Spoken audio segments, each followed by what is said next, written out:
Welcome back. I'd like to say something at this point in our story, and that is that while rereading some of the things that were transcribed in this part 7, I realized that Keymyu's words and teachings seemed a bit obscure to me at the beginning. Then I took some time to go to a deeper level, a meditative level, and read them again slower, and I began to understand a deeper meaning. The way the ancient ones describe life is unlike the way the human mind wants to see things. The essence of life is more about the energy of balance and love, and how that which created life instilled within it a way for it to continue to be by generating, degenerating, and regenerating again.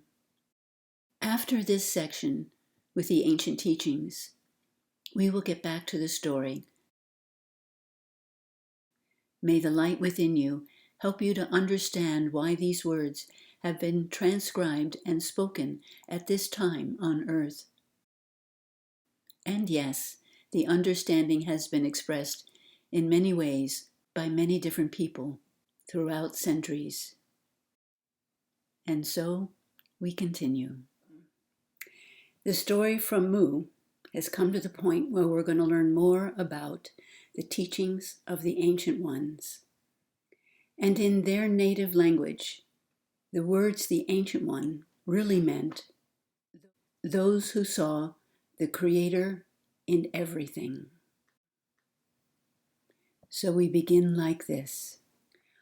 One evening, as the stars glistened, and the people's hunger had been satisfied by a light but nourishing meal, Keymyu began to share what she had learned from the ancient ones.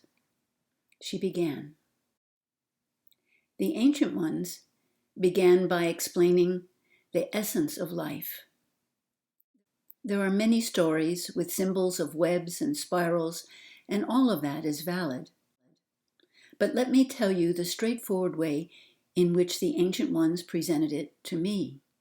First, let's take a few moments to come to a meditative state, a peaceful state, before I begin. And she paused to let everyone become peaceful and open to their awareness. At first, Keymyu was going to start with the words, "in the beginning," but remembered that the ancient ones referred to this as the unknown. So she began like this.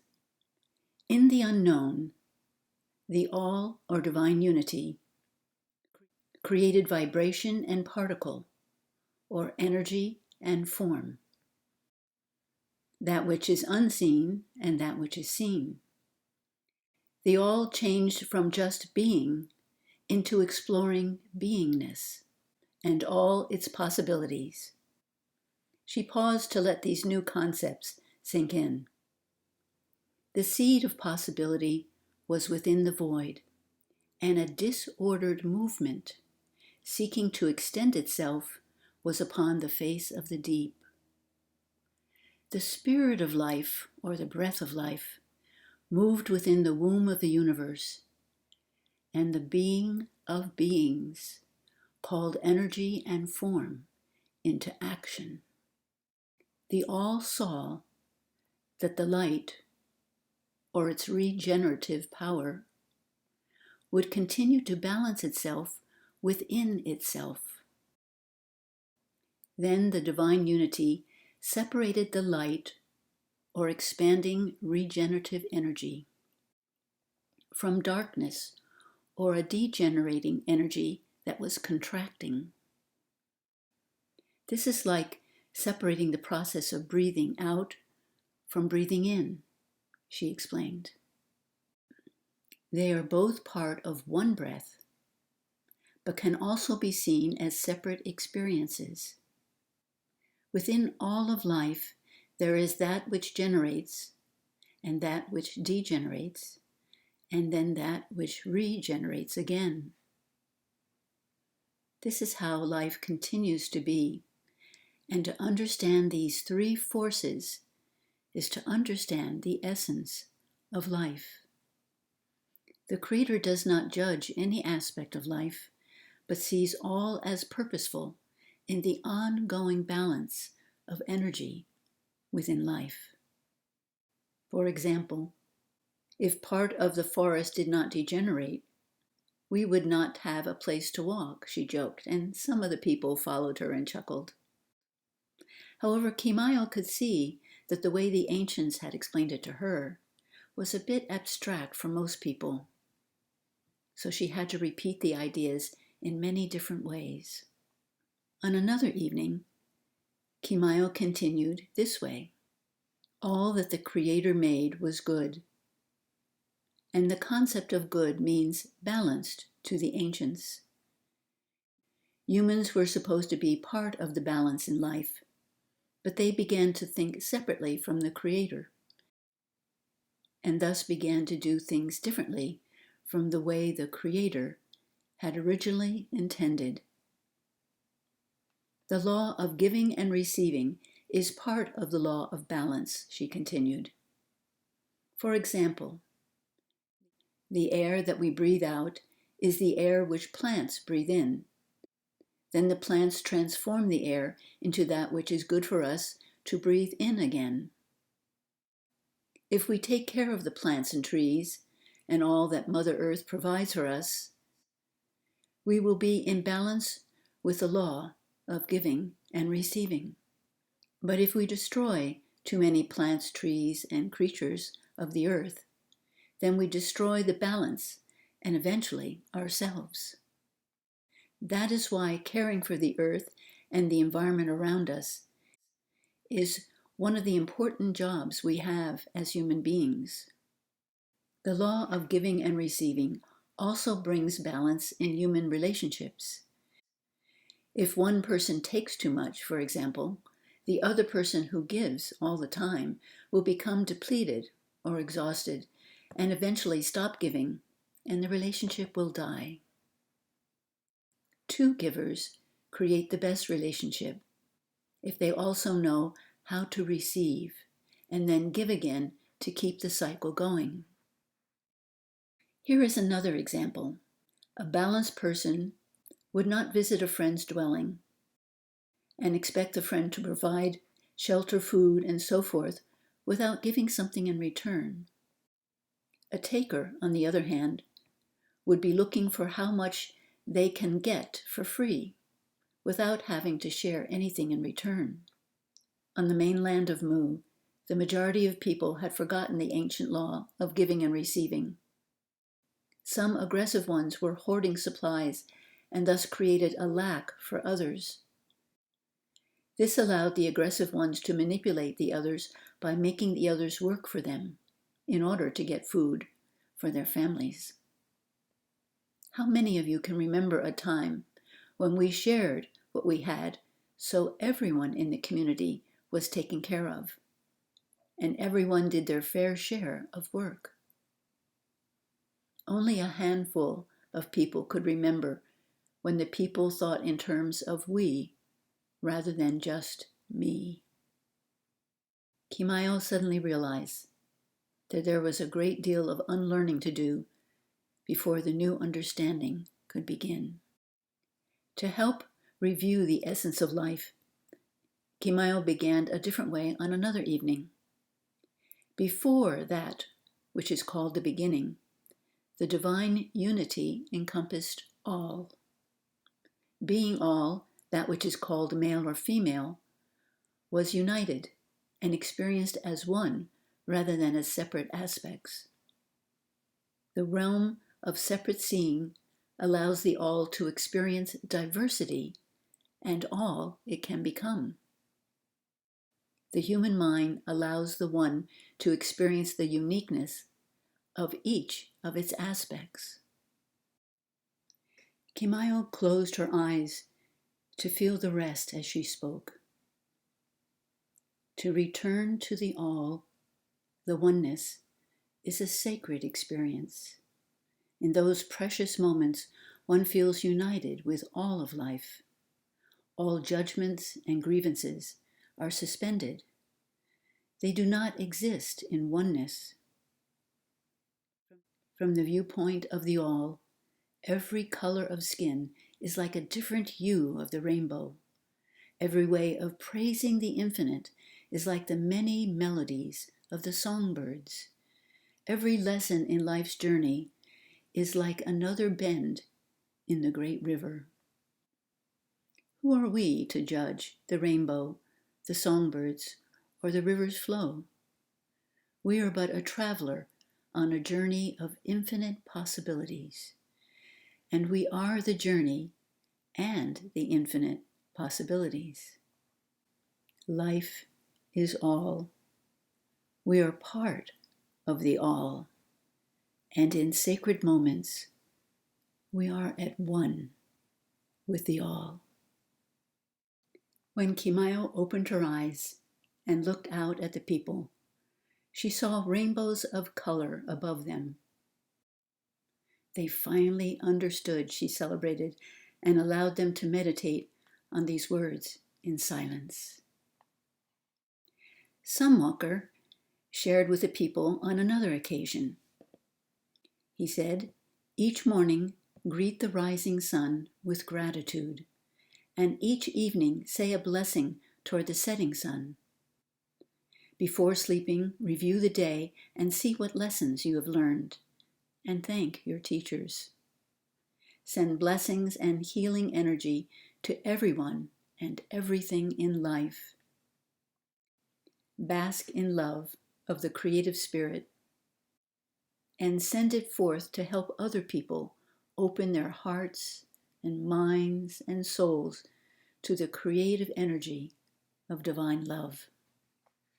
A morning and an evening prayer will change the energy and experience of your life," he continued.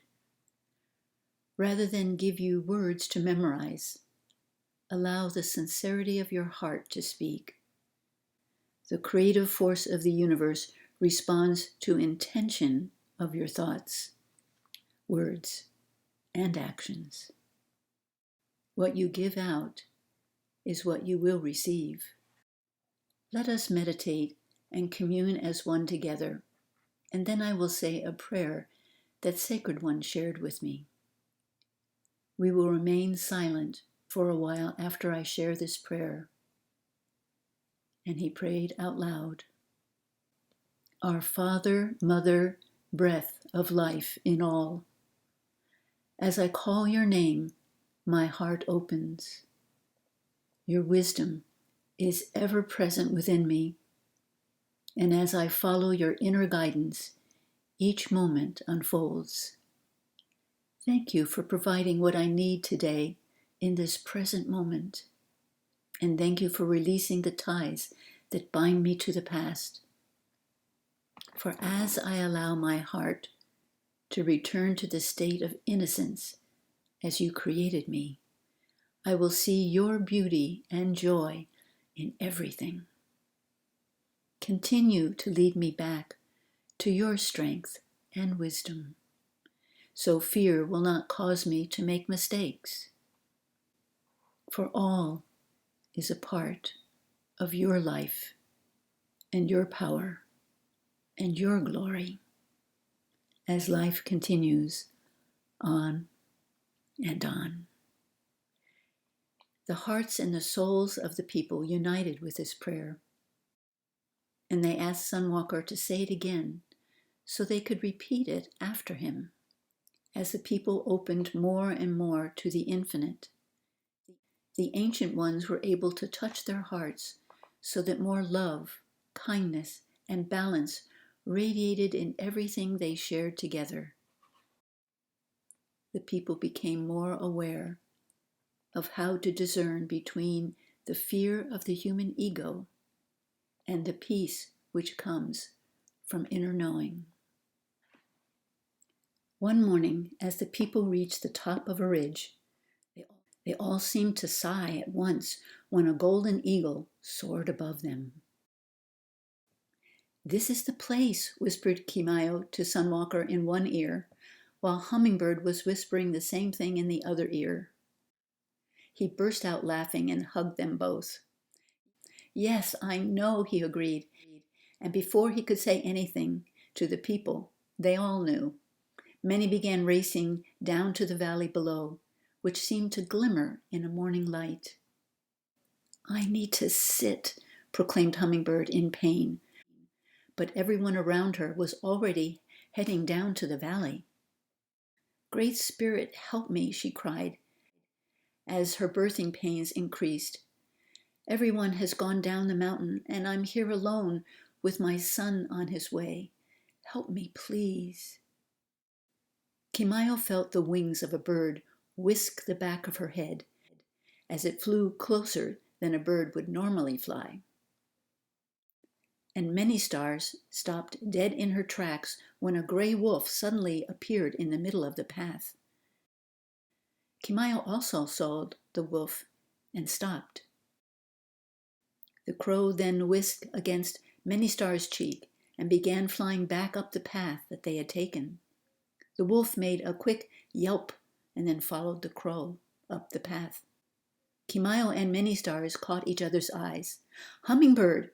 And they both thought it together. Keymyu grabbed some of the women and quickly raced back up the mountain in search of Hummingbird. Many Stars knew that this would be difficult for her to race up the mountain, so she asked some of the women to follow Keymyu and take the birthing supplies that she had been carrying. Hummingbird had almost gone unconscious by the time Keymyu reached her.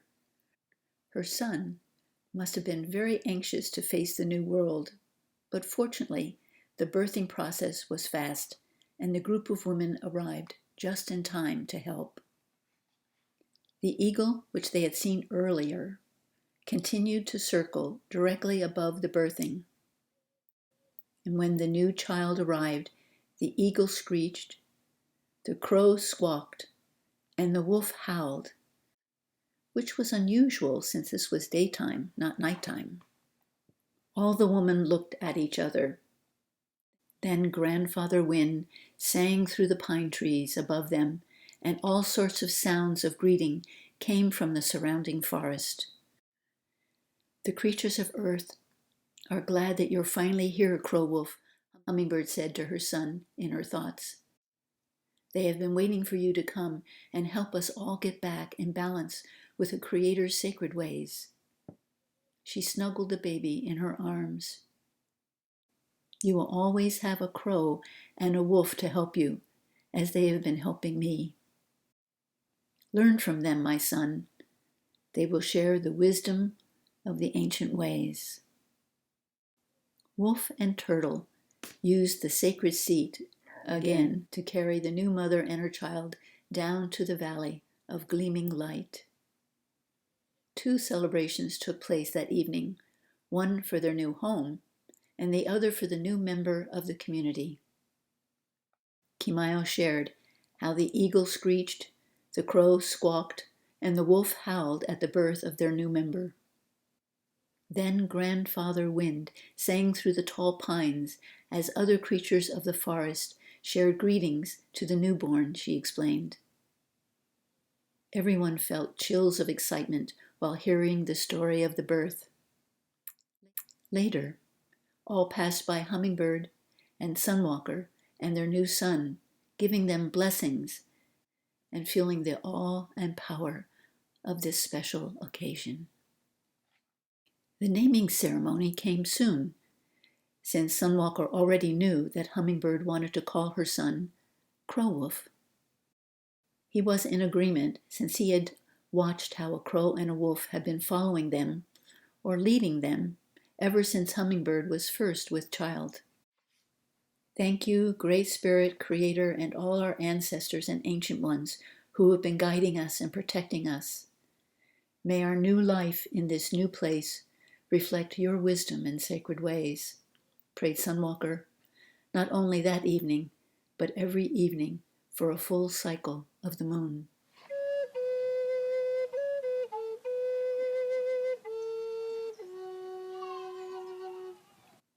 And now we're coming to the section about the sacred feathers.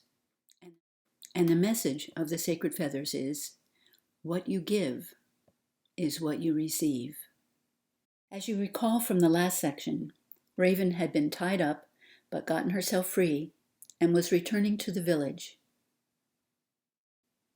By the time Raven had returned to her village, the people had run out of the liquid she provided for them to drink at every meal.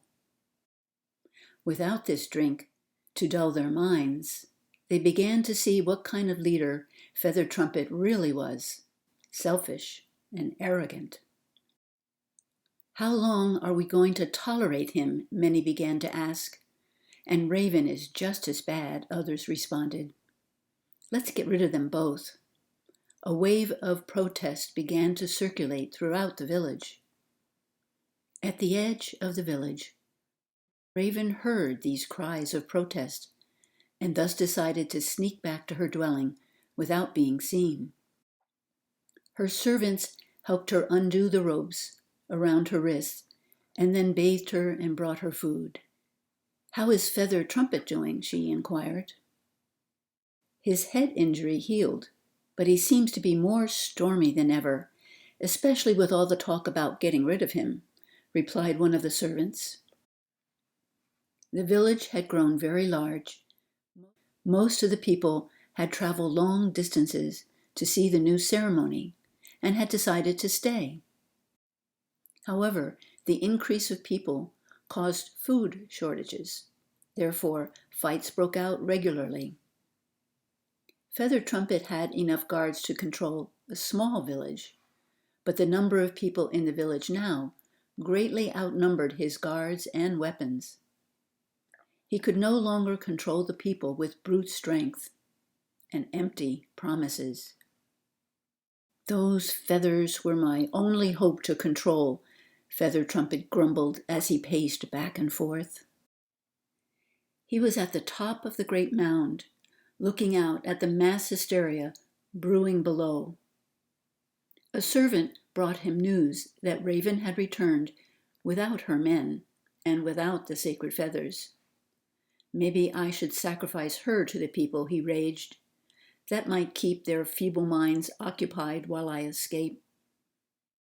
However, when Feather Trumpet stormed into Raven's dwelling and had his guards seize her, she calmly responded, "Once I am gone, then what? The people will still be angry.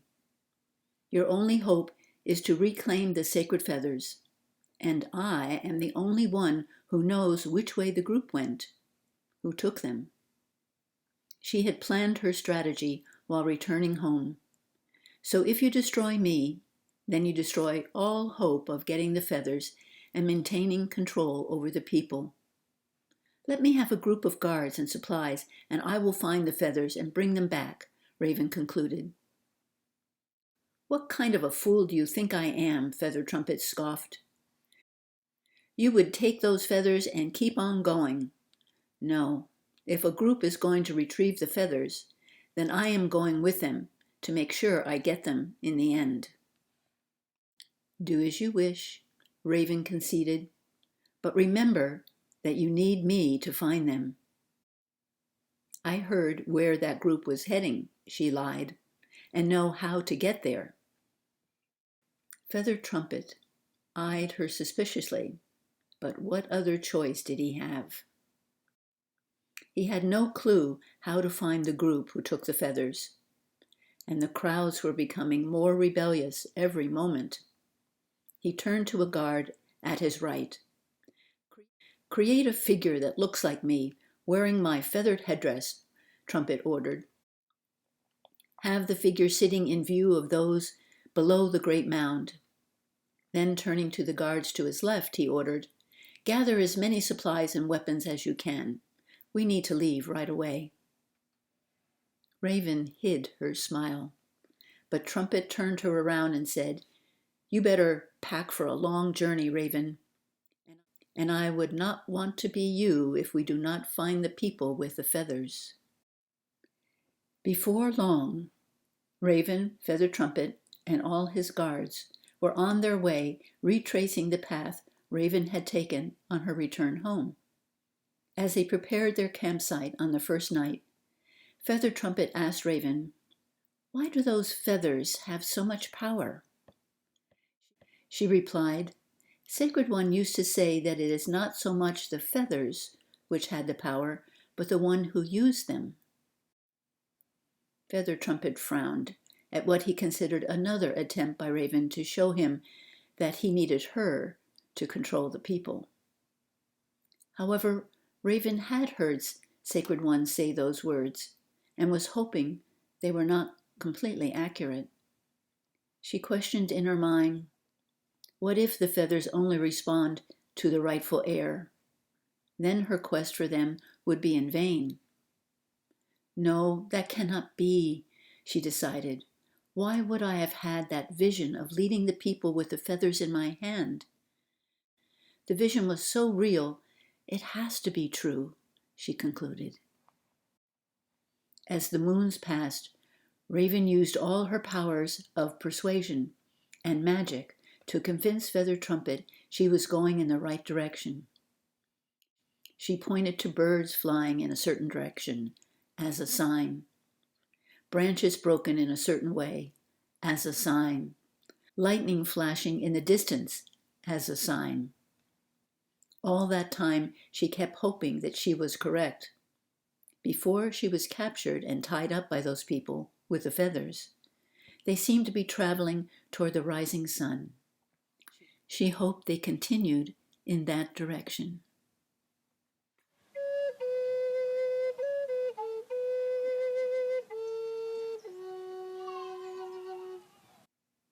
So this is the end of part 7. And in part 8, Raven and Feather Trumpet will continue to pursue the sacred feathers. And we'll also learn more about Keymyu's community. Peace to you, and namaste.